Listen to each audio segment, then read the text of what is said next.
Hi, I'm Catherine Reed Day, and this week on the Forum, I'm talking with Representative Rena Moran about her life and her passion for the organization Prevent Child Abuse.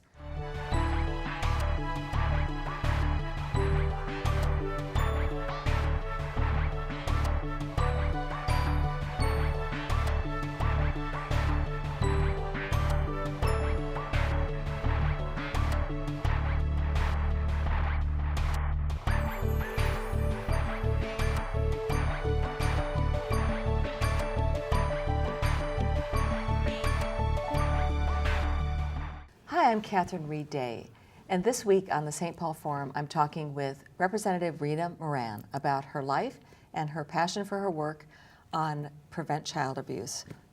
Thank you so much for joining us, Rena. Thank you. Yeah. Glad to be here. Great.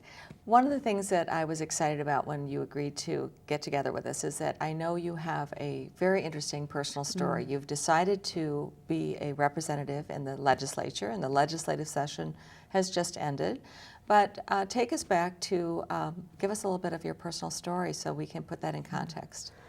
Well, sometimes, you never know that you have a personal story until you begin telling other people your story, and they find it fascinating.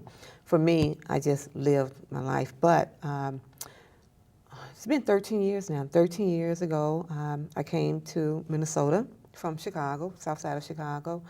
I came with 6 of my children, and we found ourselves homeless. So I lived in a shelter in Minneapolis. In 2000, what I did not know about the state of Minnesota was that there was a housing crisis. So I ended up living in the shelter for 4 months before I finally found housing in St. Paul. Mm-hmm. Yeah. Wow.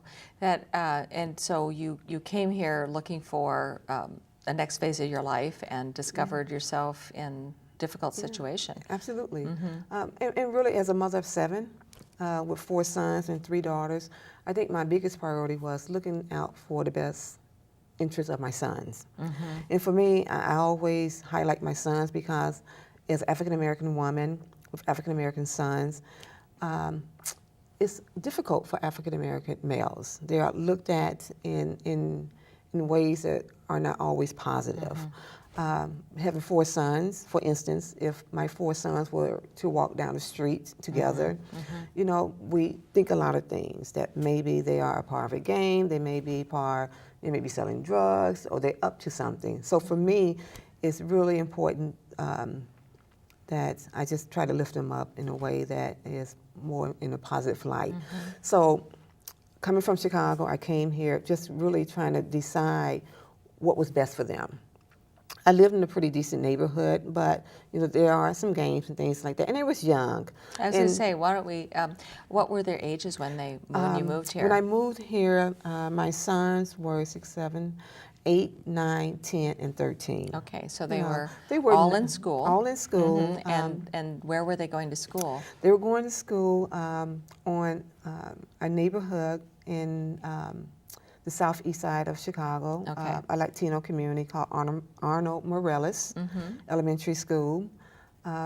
My eldest son was going into the 8th grade. He just came out of 7th grade. And so, between myself and my father, their father, we was trying to decide what was best for them. Yeah. And where we wanted to raise them. And as a mother, you sometimes realize that life is not about you anymore. It really is about what's best for your kids. Yeah. And just at a spur of a moment, I made a decision that I was going to move to Minnesota. So why Minnesota? Well, in my moments of trying to decide what was best for them, I had heard that Minnesota has one of the best educational systems, and it was really family friendly. And that was enough for me when I made my decision. So I made it on a spur of a moment. I had a nephew who lived here in Minnesota. I called him up. He came down to Chicago. He picked us up in his van, and we got here, and we spent the night at his house out in Coon Rapids. And my thought was, I really know that I do not want to be a burden on him. I have 6 kids with me, and there's no way I want to be a burden. And he told me about a shelter in Minneapolis, Sharing and Caring Hands, Mary's Place. Yeah. And he took me there and dropped me off and left. Wow. And So that was there you that. were with And there I was there- with my 6 kids. and an amazing shelter, Yeah. but nevertheless a shelter. It's a shelter, Mhm. still indeed. And you're saying that took 4 months It took before 4 you were able months. to move from that. And were you exclusively at that shelter? Did you come into St. Paul and live in the shelter here? No, I stayed there my whole time. You know, usually in a shelter they give you 30 days. I immediately came here and began to look for housing. I knew a couple of things. I knew I wanted my own place, right? But I also knew in order to find housing, I needed a job. In order to get a job, I knew I needed child care. In order to get child care, I knew I needed money. In order to have money to get, in order to have housing, I need money, right? And so you find yourself in this big In that vicious cycle, Yeah. trying to figure out what to do first, where you need to go. And I knew nothing about St. Paul or Minneapolis or Minnesota, nothing at all. And so what happened was that at Mary's place, they had resource rooms. So I would go into the resource rooms, I would go into the yellow books, I would just do all I needed to do to try to find support. And the first thing I did, I went to the state because I had no money. I went to the state and we got some money and we got food stamps. And I began with that just to buy the basics, To support your children necessities and to keep your support my children. kids and keep them safe. Because again, they and- would be, when they came here, they were almost exclusively in elementary school. They were. Is what you're saying, that your eldest was, did 13, not. yeah. So they were going to the public schools in Minneapolis? Or were they? So I arrived here in July 2nd. Oh, okay, so you had a little, you had It a was couple during the months summer before months. school. And so I immediately tried to find a job because I knew, you know, I wanted to work. I wanted to find housing. And you can't do that if you don't work. And so I came up against some barriers.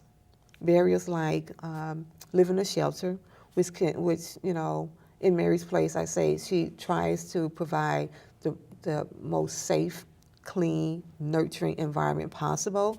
But there are people there who can be very negative. You know, so one, I immediately stayed away from negative feedback, negative people. But people would say to me, you would never find housing. You're from Chicago. We don't like people from Chicago here. Oh, no. You have sons and you have boys. They're African American. No one is going to rent to you.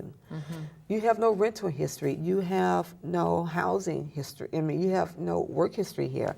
So putting all that aside and staying focused on what I knew was possible, I just stayed on that path. I had an aunt who had visited St. Paul who said to me, move to St. Paul. She liked St. Paul. And for me, if my aunt said move to St. Paul, I was going to move to St. Paul. You're taking that elder's influence, huh? Absolutely, absolutely. And so eventually I found a job in St. Paul at the YWCA. My degree is in early childhood education. So I got a job as the lead teacher in a daycare center at the Y. And I And this is the one on... in Midway. In Midway, okay. In Midway, St. Paul and Midway. And I continued to look for housing. So I figured if I had a job here in St. Paul, housing would follow.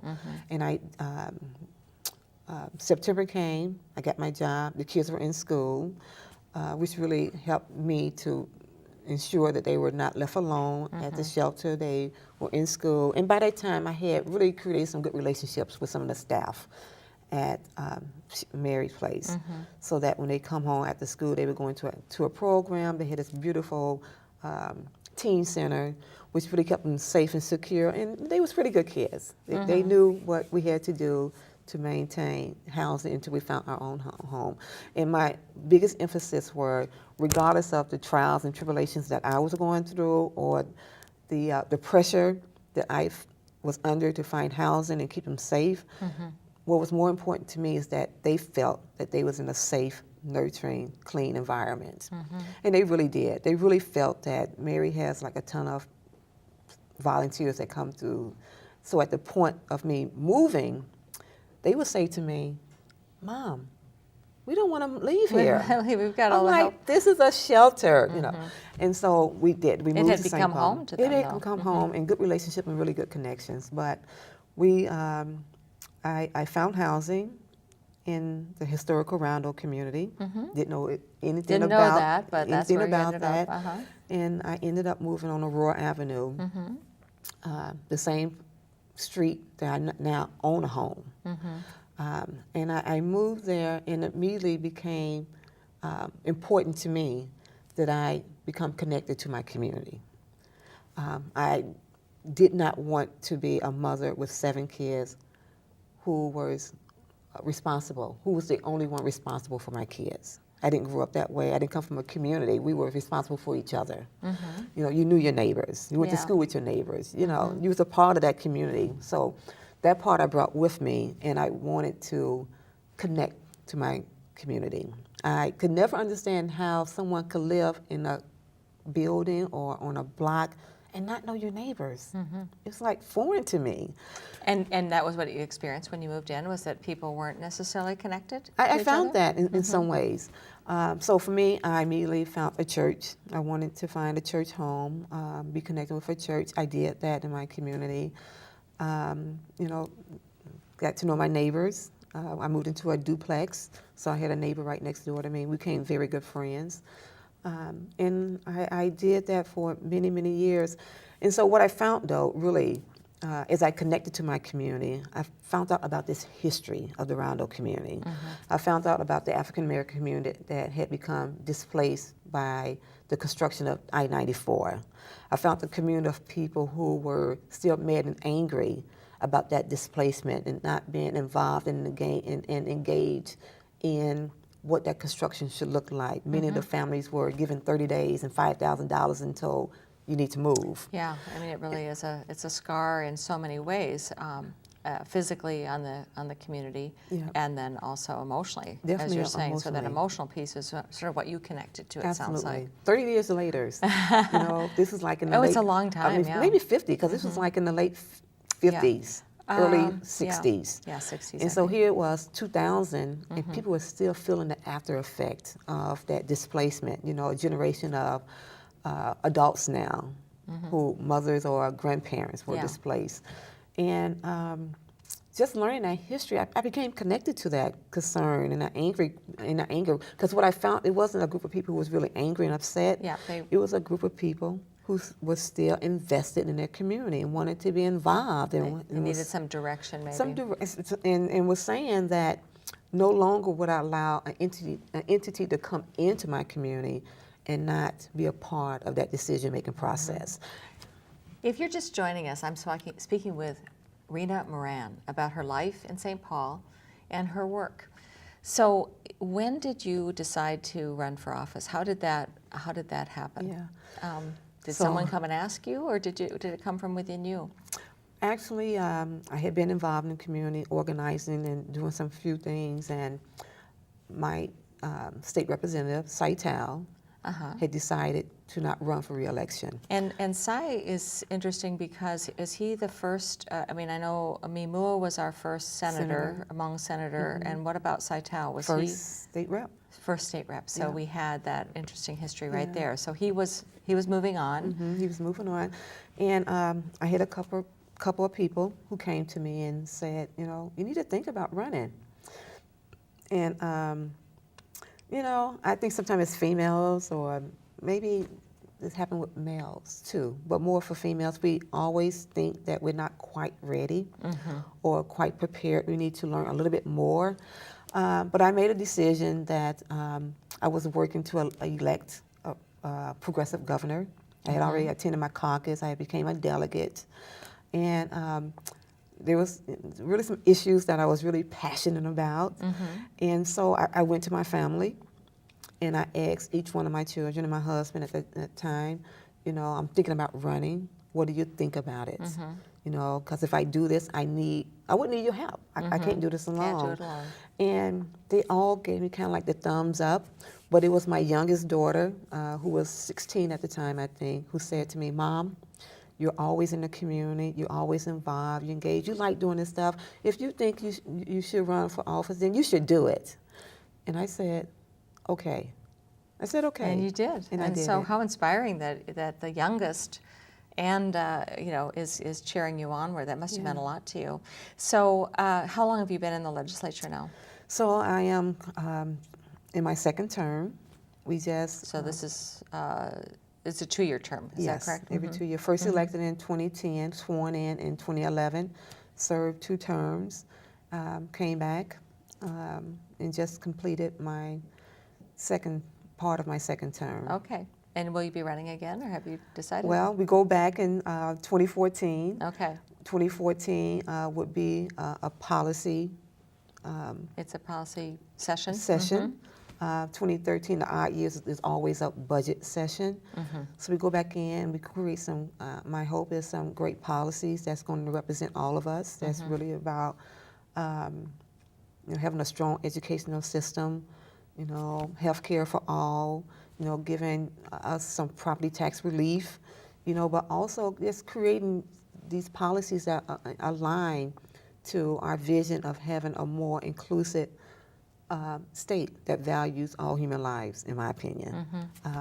And so I do. I look forward to 2014, going back in and, maybe doing some more follow-up in the educational component within Health and Human Service, out-of-home placement, the child welfare system. How do we continue to build strong, healthy communities and families?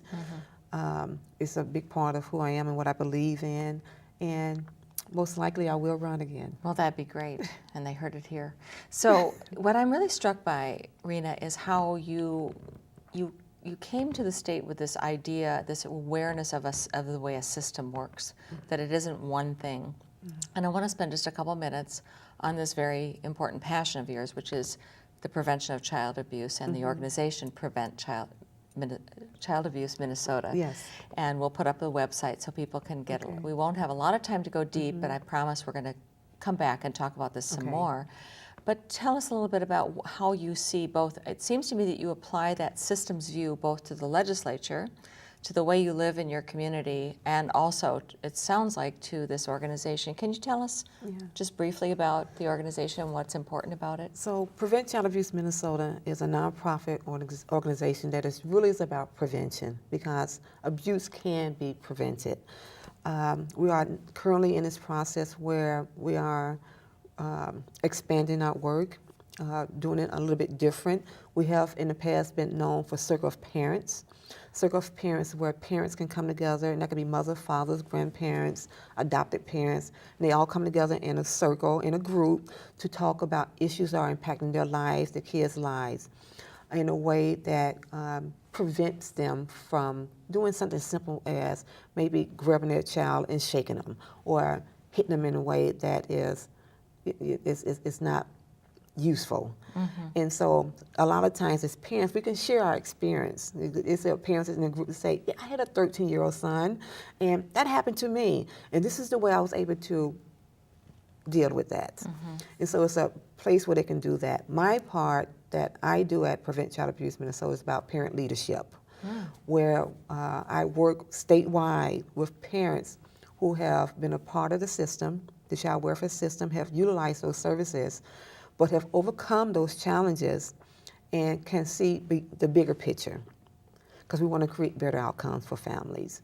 And so again, just to stop, you've decided to take your own experience and apply it and give back by promoting the idea of everyone can, let's take that experience and lead from it. Absolutely. That's very powerful. And this is what our parents bring to the table.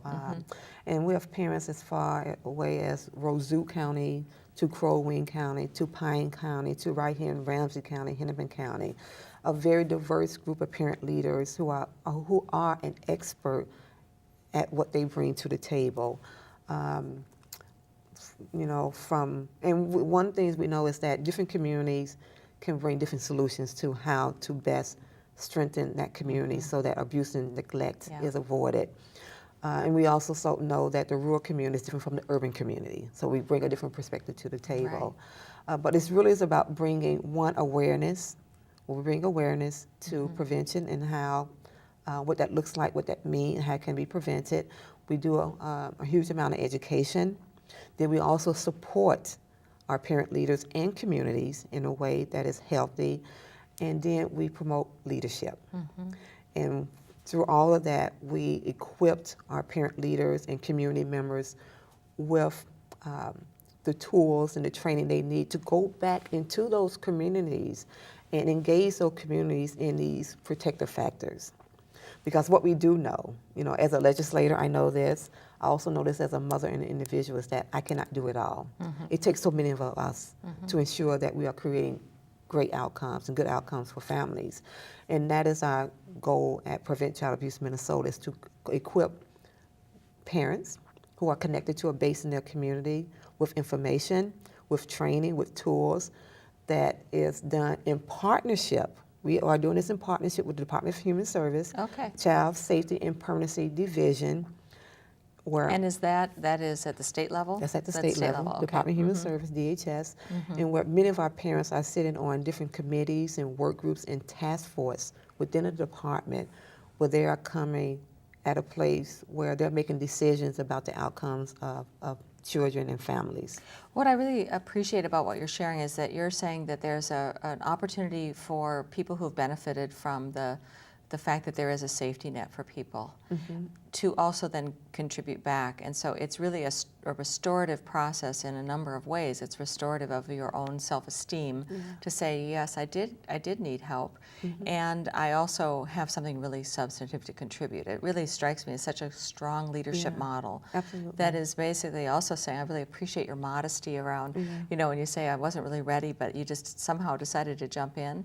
That's really inspirational. I know I'm invited next week to a meeting where there are women getting together to talk about women running for office. Great. So I feel like I just got equipped with the story that whoever they're wanting to talk to, it's saying, it's really saying it could be you. And I think that's one of the messages I want this audience to hear, is that if you're hearing this conversation, and you've had a negative experience or what was troubling, you have something to offer, and that this is an organization that really wants you to think about yourself in a leadership role.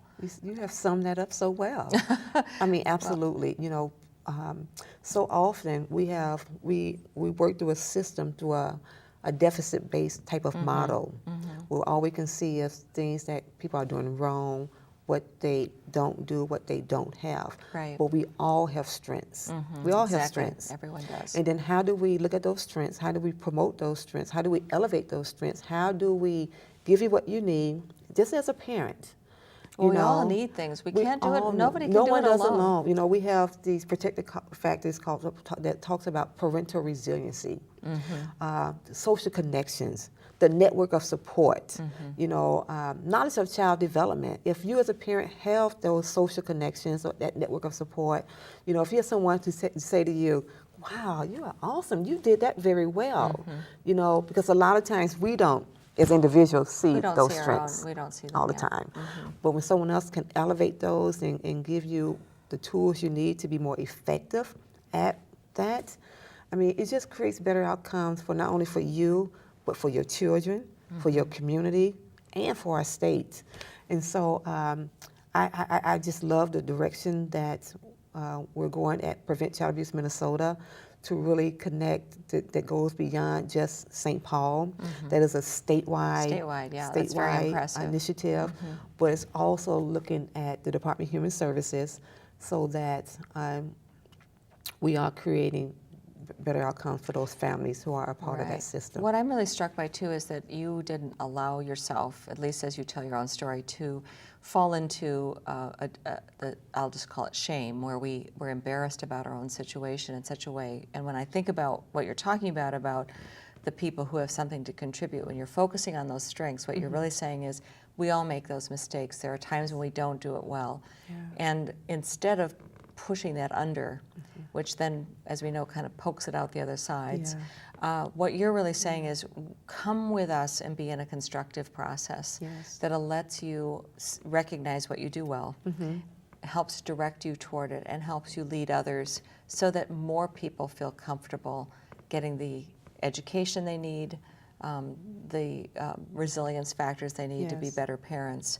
So, and that we as a community also get equipped to know how we can be valuable to someone else who might need help. Not be afraid to reach out to them too, because I think part of what you're talking about is you want all of us to recognize we have something to offer someone who might need something. Right.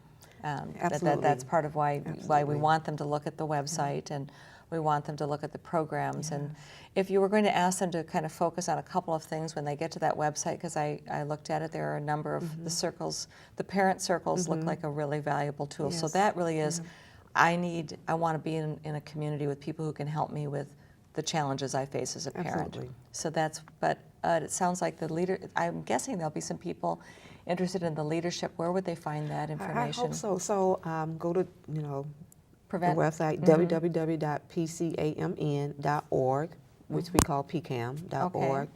And there is, within that site, a leadership piece. So I say tap onto that. Give us a call at Prevent Child Abuse Minnesota at 651-222-0399. I hope I'm right.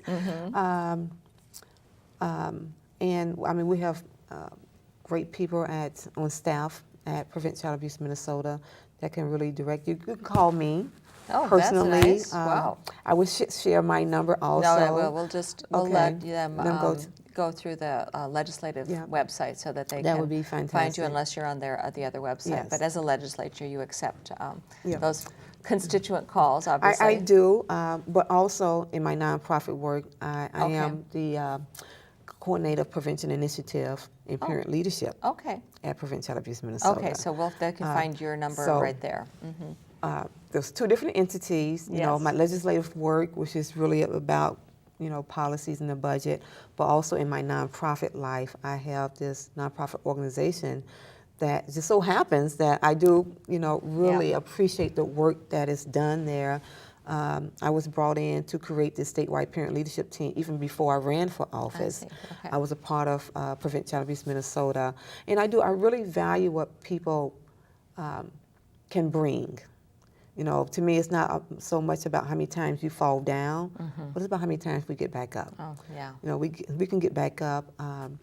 And so we are in the process of creating what we're calling a Parent Caregiving Learning Institute. Oh, we're doing a lot of work around the ACEs, brain development. There's a lot more to find out about. There's so much. Well, we are so glad that you decided to pick yourself up and keep going to contribute so many leadership qualities to the state of Minnesota. That's all we have time for. Please join us again next week on The Forum.